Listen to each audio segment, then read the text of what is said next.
Hello, everyone. This is Devin Thorpe for the CrowdFundBeat, and I'm excited to have with us a great guest, Jorge Hernandez, the CEO and founder of Darelicious. Jorge, thank you very much for joining us. It's great to have you. Thanks so much for having me, and kudos on your pronunciation. That's impressive. It's a pleasure to have you, and I'm really glad that you're here. Now, you were telling me offline that you came up with the idea for Darelicious when you were at the Anderson School at UCLA doing your M.B.A. Tell me a little bit of, share that story with everyone if you would. Okay, so for anyone that's been at Anderson, I think a lot of business schools, typically the student-run meetings are catered with pizza.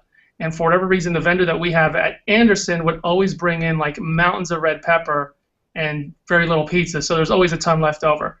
A friend of mine was running a meeting. He saw a few of us. He said, "Hey, can you help me clean up?" And so we came in. Oddly enough, it was the Entrepreneurs Association meeting.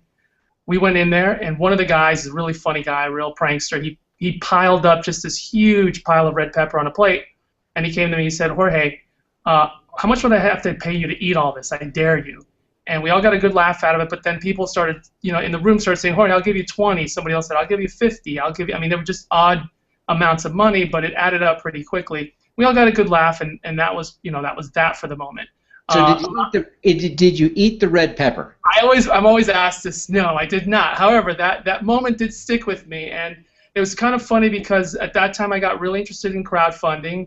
I was looking at the players out there, and I realized, I don't want to do another Kickstarter, Indiegogo, and have to compete in that space because that was pretty well established at that point. I thought I need to do something different.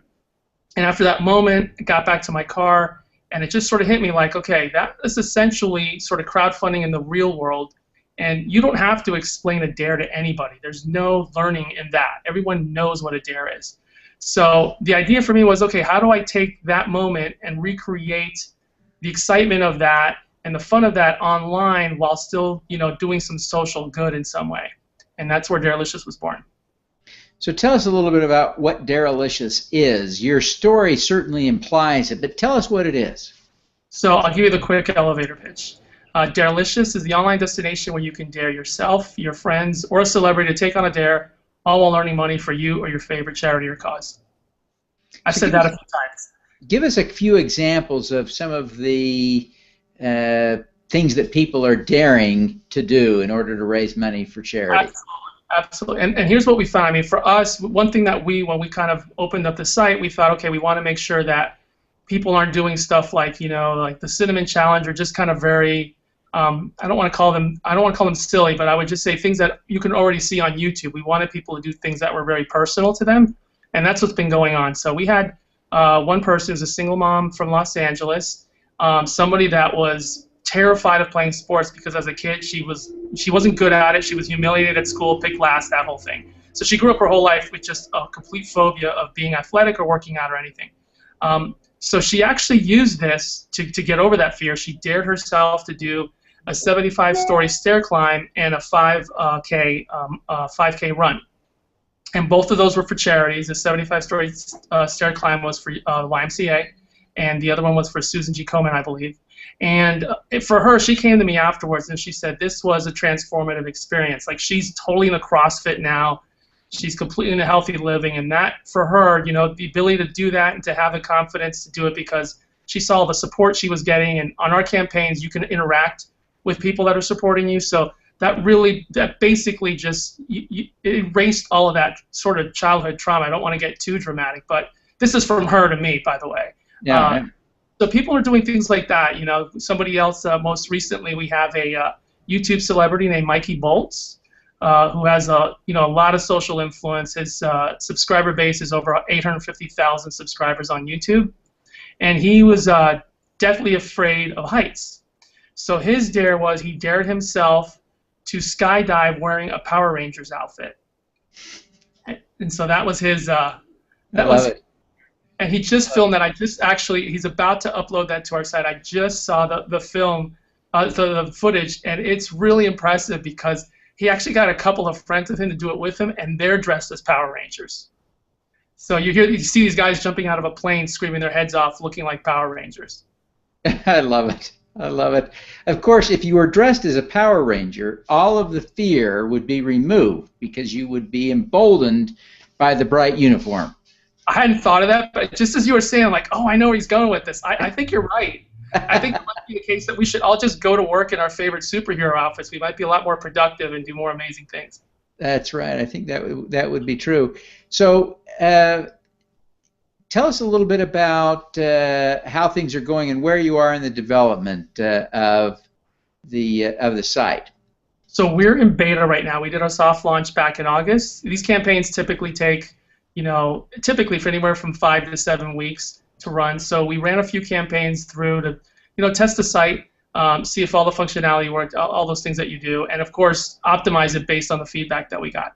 So that basically took us through the end of the year. We ran those campaigns, and then we went away during the winter and optimized the site, and came back towards the end of February, early March, and we opened up beta at that point.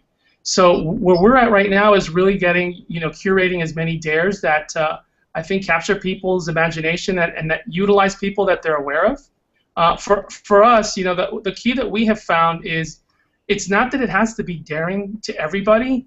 It just needs to be daring to you. It needs to have meaning to you, and it will transfer to people that are in your social circle, whether you're a huge influencer like Mikey Bolts or you're like the single mom who basically had a circle of friends and family. That's really the key, because I've had people look at some of these videos and they'll go, well, that's not daring. I go, well, yeah, to you it's not daring, but for them it is terrifying. So that's been kind of the interesting thing, is that there's just a lot of variety of what people will do. We had somebody, this is going to sound really, really funny, but we had somebody who is a goat farmer. She's a former model. She's actually very much on the conservative side, and she's become really enamored with the idea of taking that goat farming to the next step and creating a dairy where she can make cheese and sell all those goat products. And so she wanted to sort of kick this off by doing a dare on Darelicious. So she dared herself to dress up as Little Bo Peep and do a parody video of that 80s song, I Know What Boys Like, but her video is I Know What Goats Like. And she recorded, I kid you not. Now here's the thing, because it's really funny. Now I can't say who, but there's a certain celebrity in town who's going to be doing here in LA, who's going to be doing something on our site, and he saw that and he's like, bro, I'm sorry, I just don't get that. I don't see what's so fun about that. And I said, hey, look at how much money she raised. Look how many backers she had. Obviously, that had meaning to them, or they wouldn't have opened up their wallets. Yeah. And that's the fun thing about it. Each one of these campaigns lives in its own silo. It's its own independent event, and it's not like we're just setting the tone. Actually, the people that are coming on the site are setting the tone. So how much money did Little Bo Peep raise with I Know What Goats Like?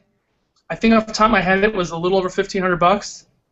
Awesome. So yeah, it was great. And so she had a lot of fun making the video, and for her it was a total stretch exercise, because this is somebody who is I would say, fairly conservative person, never done anything like that.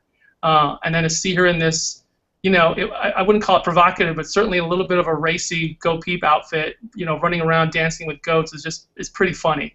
And recording that song. I mean, she did a full production. The video's on our site. You could certainly check it out. I got to go check that out. Well, Jorge, thank you very much for joining us. Tell us now, again, remind us what the URL is and how else people might want to engage with you. So the URL is, they should be able to see it underneath my name, but it's DARELICIOUS.com. Another way I tell people is if you think of spelling the word delicious and just put in an A and an R after the D, then you'll be fine. So you can catch me there, and if you want to reach me directly, you can just email me at jorge@darelicious.com, and Jorge is Jorge. Fantastic. Jorge, thank you very much for joining us. I'm excited about what you're doing and wish you every success. Thank you so much for having me. It's been a real pleasure. All righty. Let's do some good.